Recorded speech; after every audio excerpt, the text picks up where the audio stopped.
Hello friends, आपका study with Kiran YouTube channel में स्वागत है। आज जो मैथ का दो टॉपिक डिस्कस कर रहे हैं ईटीटी 635 पोस्ट से रिलेटेड, वो है अर्थमेटिक प्रोग्रेशन। क्या है अर्थमेटिक प्रोग्रेशन? इसे क्या कहते हैं? अंक गणितक लड़ियाँ। पंजाबी में इसे क्या कहते हैं? अंक गणितक लड़ियाँ। ये जो टॉपिक है काफ़ी इंपॉर्टेंट है। एग्जाम के अंदर इससे 2 क्वेश्चन भी आ सकते हैं, 1 क्वेश्चन तो 100% श्योर है। तो हम इस टॉपिक को 2 वीडियोस के अंदर कंप्लीट कर देंगे। तो फर्स्टली देखते हैं अर्थमेटिक प्रोग्रेशन क्या होती है, या फिर अंकगणितक लड़ियाँ क्या होती है। अंकगणितक लड़ियाँ इस तरह की लड़ियाँ होती हैं। इनकी एक खासियत, क्या खासियत होती है इनकी, कि इनकी हर एक पर सक्सीडिंग टर्म है वो प्रीसीडिंग टर्म से, अपनी पिछली टर्म से एक खास नंबर से ज़्यादा होती है। कि हर जो 2 टर्म है उनके अंदर एक खास डिफरेंस होता है, समान डिफरेंस होता है। दूसरे शब्दों में आप ऐसे कह सकते हैं कि अंकगणितक लड़ियाँ वो लड़ियाँ हैं जिसकी हर एक टर्म नेक्स्ट टर्म जो है एक खास नंबर जोड़ के निकाली जा सकती है। जिस दी अगली टर्म जो है अपने उसके प्रीसीडिंग नंबर के अंदर उसके पिछले अंक दे विच या उसके पिछले पद दे विच खास अंक जोड़ के पता की जा सकती है। जैसे कि 3, 5, 7, 9, 11 ये एक अंकगणितक लड़ी है। देखो कैसे, इसके अंदर दोनों में कितना है? 2 हर पास वाली दोनों टर्म में अपनी पिछली टर्म के हिसाब से उसके अंदर हर एक के अंदर क्या संज अंतर क्या 2 है। इनके अंदर क्या खासियत है कि हर टर्म जो नेक्स्ट है वो पिछले टर्म के अंदर 2 जोड़ के फाइंड की जा सकती है। ठीक है ना। ये देखो 5 + 2 आ गया 7, 7 + 2 आ गया 9, 9 + 2 आ गया 11। तो इस तरह से जो हम ये जो अंकगणितक लड़ी है वो क्या पता कर सकते हैं। तो अंकगणितक लड़ी किस तरह से पता की जा सकती है? पिछली टर्म में खास अंक जोड़ के पता की जा सकती है। इनकी क्या खासियत होती है कि इन लड़ियों के अंदर हर जो प्रीसीडिंग और सक्सीडिंग टर्म का कॉमन डिफरेंस जो वो क्या होता है? कॉमन होता है। क्या होता है? कॉमन डिफरेंस होता है। कोई भी हम अंकगणितक लड़ी बनाते हैं तो वैसे बन सकती है a + d, a + 2d, a + 3d। इस तरह से हम कोई भी जो AP जो फाइंड कर सकते हैं। अगर हमें एक पहला पद दे दे और जो इनका d दे दे, d क्या होता है? संजांतर। क्या होता है? Common difference. कि हमारी जो लड़ी है उसका कॉमन डिफरेंस कितना है, सांझा अंतर कितना है, जो हमारे सबका अंतर जो सांझा अंतर आता है वो कितना है। ओके, तो इस तरह से हम जो एपी को है बना सकते हैं। एपी के टर्म्स क्या होते हैं, किसे हम ए लिखते हैं किसे डी लिखते हैं, मैं बताती हूँ। जो एपी के पद होते हैं 3, 5, हमने 7, अभी यही एपी ली थी ना, 9, 11 ये। तो इसके जो पद इन्हें बोलते हैं A1, A2, तीसरा A3, A4, फर्स्ट को A भी बोलते हैं। इस तरह से A5, ये जो N तक चलती रहती है, लास्ट क्या होता है? AN। ठीक है। तो ये क्या होते हैं? इनके पद को इस तरह से डिनोट कर, जो इनका संजांतर होता है, जैसे इनमें संजांतर क्या था तो उसे क्या करते हैं? D से डिनोट करते हैं। किससे डिनोट करते हैं? D से। कॉमन डिफरेंस को किस नंबर से लिखते हैं? D से लिखते हैं। ओके, तो इसमें देखते हैं क्वेश्चन किस तरह के बनते हैं और क्या क्वेश्चन होता है, किस तरह सोल्व किया जाता है। इसके अंदर जो क्वेश्चन बनते हैं वो इस तरह से बन सकता है कि हमें इसका जो है एक टर्म दे दी और उसका सांजांतर दे दो, तो एपी फाइंड करो। देखो, जे किसे एपी दा पहला पद पंज है ते सांझा अंतर 2 है, ता एपी पता करो। तो इस तरह दे दिया जाए तो हमें क्या पता है? पहला पद क्या दिया हुआ है? 5 दिया हुआ है, और डी क्या दिया हुआ है? 2 दिया हुआ है। तो मैंने क्या बताया था कि हमें अगर सांजांतर दे दे तो हम अब उसकी प्रीसीडिंग टर्म में 2 जोड़ के जो है वो सांजांतर जोड़ के पूरी एपी बना सकते हैं। अभी देखा था ना। तो क्या बन जाएगी? पहली 5, 5 + 2, दूसरा 7, 7 + 2 9, फिर 9 + 2 11। इस तरह से हमारी क्या ये एपी बन जाएगी। तो इस तरह क्वेश्चन आ सकता है कि जे एपी का पहला पद ये है तो सांजांतर ये, तो एपी पता करो। तो हम क्या करेंगे? जो हमारा सांजांतर है वो हर बार जोड़ते जाएंगे और एपी बना देंगे। ओके, तो ये इस तरह से इसका क्वेश्चन बन सकता है। दूसरा जो इसका ये क्वेश्चन बन सकता है कि nth टर्म पता करो। It is most important topic. nth term पता करो। तो हम पहले इसका फॉर्मूला देखते हैं क्या होता है। एपी के अंदर nth टर्म पता करने का फॉर्मूला होता है a + n - 1d। ओके, अब आगे क्वेश्चन में कहते हैं कि किसी एपी दा पहला पद ये दिया हुआ है, अंतर जो 7वां पद पता करो, 10वां पद पता करो। अगर हमें छोटी बनानी हो तो इस तरह से हम पता कर सकते हैं कि उसमें दो दो जोड़ते गए, अंतर जोड़ते गए। लेकिन हमें ऐसे कहते हैं 100वां पद पता करो, 1000वां पद पता करो, तो हम उतने टाइम तक उसको जोड़ेंगे तो बहुत बड़ा बन जाएगा। तो उसके लिए जो फॉर्मूला बना था उस चीज को सोल्व करने के लिए, वो क्या बना था, ए एन क्या होता है, A plus N minus one into D. क्या होता है, A plus N minus one into D. Okay, अब देखो ये टर्म है, मैं इसका कह दूं पहला पद 5 है, अंतर 7 2 है, तो इस 1000वां पद पता करो। तो 1000 तक लिखेंगे तो हमें बहुत टाइम लग जाएगा। तो हम जो है ये फॉर्मूला अप्लाई करेंगे। फॉर्मूले के अकॉर्डिंग क्या हो जाएगा, 1000वां पद, एन क्या है 1000, जो पद पूछा उसे पद को लिखते हैं एन। किसे लिखते हैं, पद, पद का जो नंबर उसे क्या लिखते हैं, एन। तो ए मेरे पास क्या है 5 प्लस एन कितना है 1000 माइनस 1, डी कितना है 2, तो ये कितना आ जाएगा 5 प्लस 999 इंटू 2, तो ये क्या आ जाएगा 5 प्लस 1998 और ये आ जाएगा 2003। तो हमने 1000वां पद फाइंड कर लिया ना इजीली इस फॉर्मूले से। अगर ऐसे जोड़ते जाते तो हमें बहुत ज्यादा टाइम लग जाता। तो अगर हमें कहते 10वां 100वां 1000वां कोई भी पद पता करना है तो ये फॉर्मूला लगा के हम जो उसे पता कर सकते हैं। nth टर्म पता करनी हो तो ये वाला फॉर्मूला लगा के पता कर सकते हैं। ओके, एक बार और देख लेते हैं। ए एन क्या होता है, A plus N minus 1 into D. क्या होता है, A plus N minus 1 into D.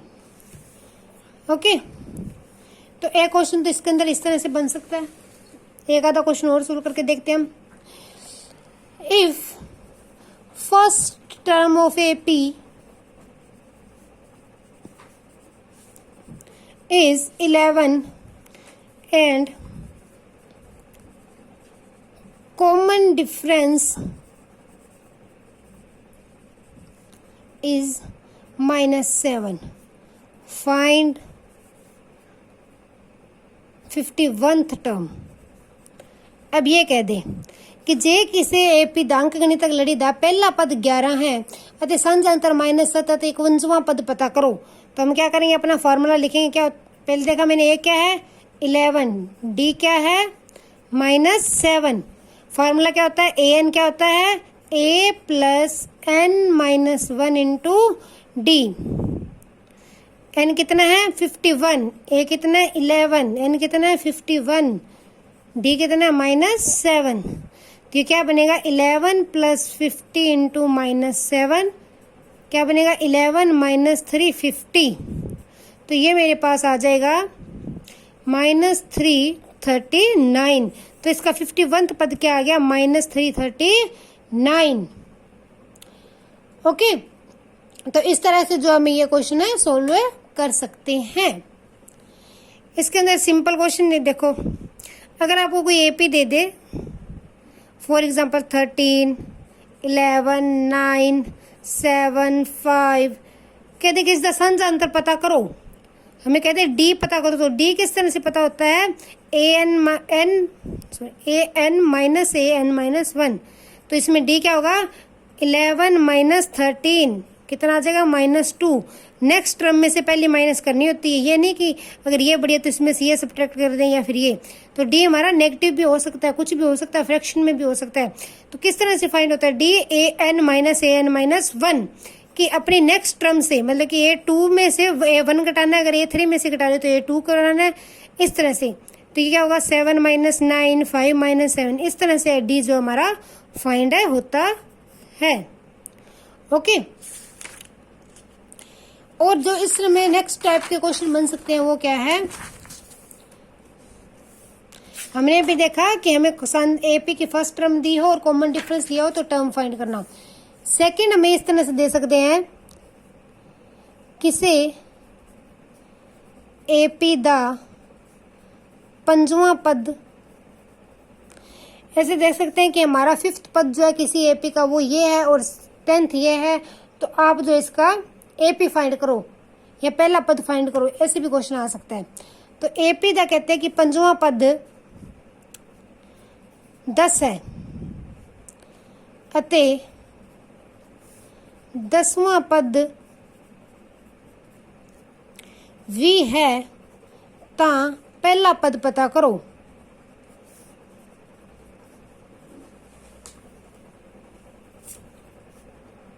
पता करो कि if fifth term of NAP is 10 and 10th term of NAP is 20 then find first term। इस तरह पे से भी एग्जाम के अंदर क्वेश्चन जो है बन सकता है कि if fifth term of AP is this and 10th term of this तो क्या बने, तो इसकी फर्स्ट टर्म। पिछली बार इसी तरह का एग्जाम में क्वेश्चन आया था।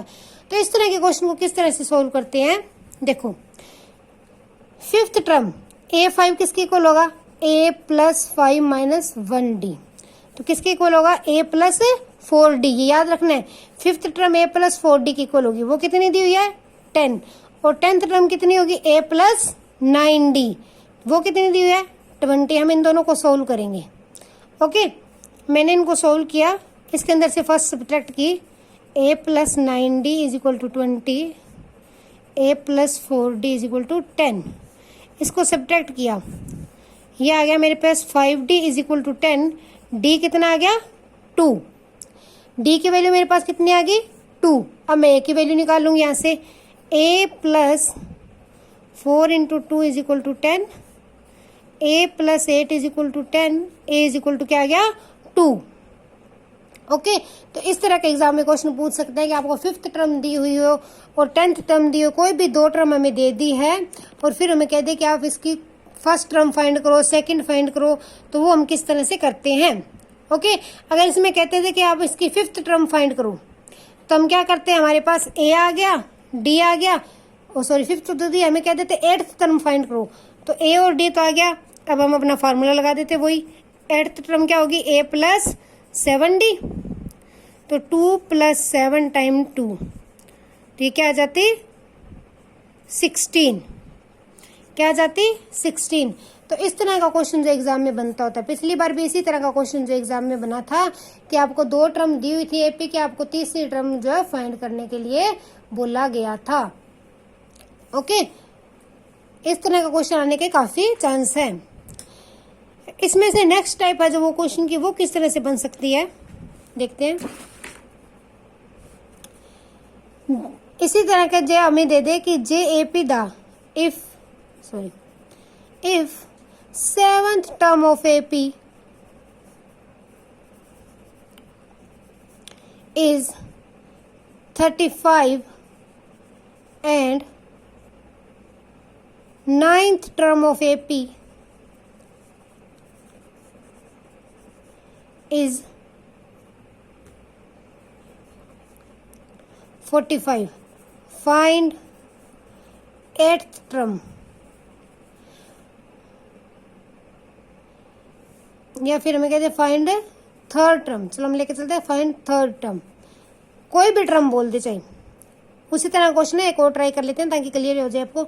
7th टर्म को कैसे लिखते हैं A प्लस 6D, कितनी दी हुई है 35। 9th को किस तरह से लिखेंगे A प्लस 8D, कितनी दी हुई है 45। अब इनको सोल्व करते हैं, A plus 8D is equal to 45, A plus 6D is equal to 35। मैंने सब्ट्रैक्ट किया तो 2D इज इक्वल टू आ गया 10, D इक्वल आ गया मेरे पास 5। अब कॉमन डिफरेंस आ गया मेरे पास, तो मैं टर्म निकालूंगी। फर्स्ट में पुट किया,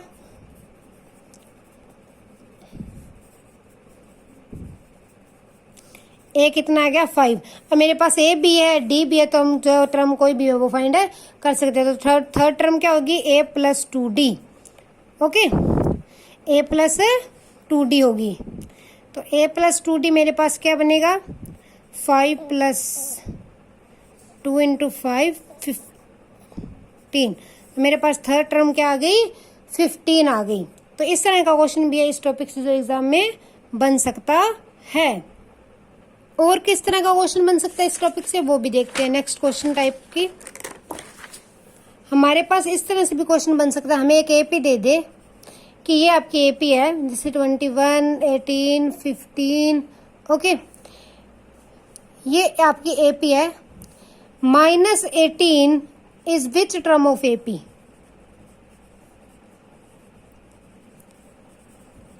हमें ये ना पूछे कि 81th टर्म कौन सी, ये पूछ ले कि 81 जो टर्म है कौन से नंबर पे आएगी, ये वाला एलिमेंट जो इसमें कौन सी टर्म है कौन से नंबर पे आएगी, ये पद को कितने नंबर पे आएगा, पहले पे आएगा, दूसरे पे आएगा, तीसरे पे आएगा, 10वें पे आएगा, ये पूछ लें। तो उसको किस तरह से सोल्व करते हैं, पहले हम एपी में से अपना ए निकालेंगे। ए कितना मेरे पास 21। डी निकालेंगे, डी क्या होगा 18 माइनस 21 माइनस 3। ओके, अब हमें क्या दिया हुआ है, ए एन दिया हुआ है कि -81 है। ए एन कितना दिया हुआ है -81, और फाइंड क्या करना है एन। ओके, हमें ये नहीं पता कौन से नंबर पे ये टर्म जो आएगी। ए एन दिया हुआ -81 और एन फाइंड करना है। तो हम अपने ए एन का फार्मूला लगाएंगे। क्या होता है ए एन, क्या होता है A plus N minus 1 into D. A N के जो क्या दिया हुआ -81, ए कितना है मेरे पास 21 प्लस एन माइनस 1, डी कितना है -3। इसको सॉल्व करूंगे, -81 minus 21 is equal to N minus 1 into -3। ये आ गया मेरे पास माइनस का 102, एन माइनस 1 इंटू -3, 3 इधर मल्टीप्लाई में इधर आके डिवाइड हो गया, इधर क्या रहेगा एन माइनस 1, ये कट के आ जाएगा 3 3 ज़ा 9, 3 4 ज़ा 12 is equal to N minus 1। तो एन क्या आ गया 34 प्लस 1 इज इक्वल टू 35। तो ये कौन सी टर्म है 35th टर्म है। तो हमारे पास एन की वैल्यू क्या आ गई 35। तो इस तरह का क्वेश्चन भी जो एग्जाम में बन सकता है। ओके, तो ये क्या आ गया कि इस तरह से भी एग्जाम में जो हमारा क्वेश्चन है आ सकता है। तो हमने क्या देखा अभी एपी के अंदर टर्म निकालने का फॉर्मूला सीखा था कि nth टर्म कैसे निकालते हैं, और फिर हमने उस पर बेस्ट क्वेश्चन देखे। उस पर बेस्ट क्वेश्चन किस तरह का आ सकता है, डायरेक्ट पूछा जा सकता है कि इसकी 5th 7th टर्म क्या है एपी देके, ओके, ए और डी देके पूछा जा सकता है। और जो हमें इसकी कोई 5th 6th कोई भी 2 टर्म दे दे और कोई तीसरी टर्म पता करने को कह दे, या फिर हमें टर्म एपी भी दे दे और टर्म बता दे कि ये टर्म है ये कौन से नंबर पे आएगी, इस तरह का क्वेश्चन भी पूछा जा सकता है। इसके अंदर एक टाइप का क्वेश्चन और रह गया जो पूछा जाता है, इसमें उस क्वेश्चन में क्या कहते हैं कि लास्ट से फाइंड करो। हमें क्या कह सकते हैं, इस तरह से बोलते हैं find the 11th term from last, पीछे से, फ्रॉम लास्ट ऑफ एपी 10 7 4। इस तरह से दे दे कि ये जो फर्स्ट टर्म की तरफ पीछे से 11 अक्षर छोड़ के या पीछे से 11 टर्म छोड़ के कौन सी टर्म आएगी ये पूछे, तो हम क्या किस तरह से फाइंड करते हैं। देखो अब इसके अंदर पहले हम लिखेंगे हमारे पास ए क्या है 10, डी निकालेंगे क्या आएगा 7 माइनस 10 कितना आ जाएगा -3। ओके, और जब भी इस तरह का क्वेश्चन पूछेंगे तो हमें उसकी लास्ट टर्म जरूर दी होगी। इसके हमारे पास लास्ट टर्म उन्होंने दी है -62। ओके, तो उन्होंने पूछा इससे पीछे से 11वीं टर्म कौन सी है। आगे से तो हमने निकालनी सीख ली, डायरेक्ट निकल जाती है। अगर पूछ ले कि लास्ट से 11th टर्म कौन सी है, लास्ट टर्म को जो हम एल से डिनोट करते हैं, एल हमारे पास क्या है 62 है, -62 है। ओके, या फिर इसको ए एन से लिख लेते हैं। पहले हम देखेंगे कि 62 कौन से नंबर पे है। पहले हम 62 का चेक करेंगे कि ये हमारे कौन से नंबर पे है। इसको ए एन भी लिखते होते हैं। ओके, ए एन को एल भी लिखते हैं। तो हम अपना फॉर्मूला लगेंगे। ए एन क्या होता है A plus N minus 1 into D. A N क्या है हमारे पास -62, ए क्या है 10 प्लस एन माइनस 1 इंटू -3। इसको सॉल्व करेंगे तो ये बन जाएगा -62 minus 10 is equal to N minus 1 into -3, -72 is equal to upon -3 is equal to N minus 1, minus से माइनस कैंसिल, 372 काटेंगे तो ये आ जाएगा 3 2 ज़ा 6, 24 is equal to N minus 1। N कितना आ गया 25। तो मुझे पता चल गया कि ये 25th नंबर पे है। कौन से नंबर पे है ये 62, 25th नंबर पे मेरा 62 है। मुझे क्या फाइंड करना है 11th, पीछे से 11th टर्म फाइंड करनी है। ओके, तो अब हम जो क्या है 25 के अंदर से जो है हम 11 जो है वो सब्ट्रैक्ट, देखो ये मेरे पास एन आ गया 24। कहते हैं यहाँ से 11th करनी है तो जितनी टर्म बोले उससे एक कम उसमें सब्ट्रैक्ट कर लेंगे। तो 25 माइनस 10 क्या 15। तो हमें अब कितनी कौन सी टर्म फाइंड करनी है, स्टार्टिंग से 15th टर्म फाइंड करनी है। स्टार्टिंग से कौन सी टर्म फाइंड करनी है 15th। ओके, अगर हमें बोलते हैं ना पीछे से 11th फाइंड करो, पीछे से 10th फाइंड करो, तो हम पहले देखेंगे कि लास्ट वाली टर्म कौन से नंबर पे है। वो मैंने चेक कर लिया कि लास्ट वाली टर्म 25 नंबर पे है।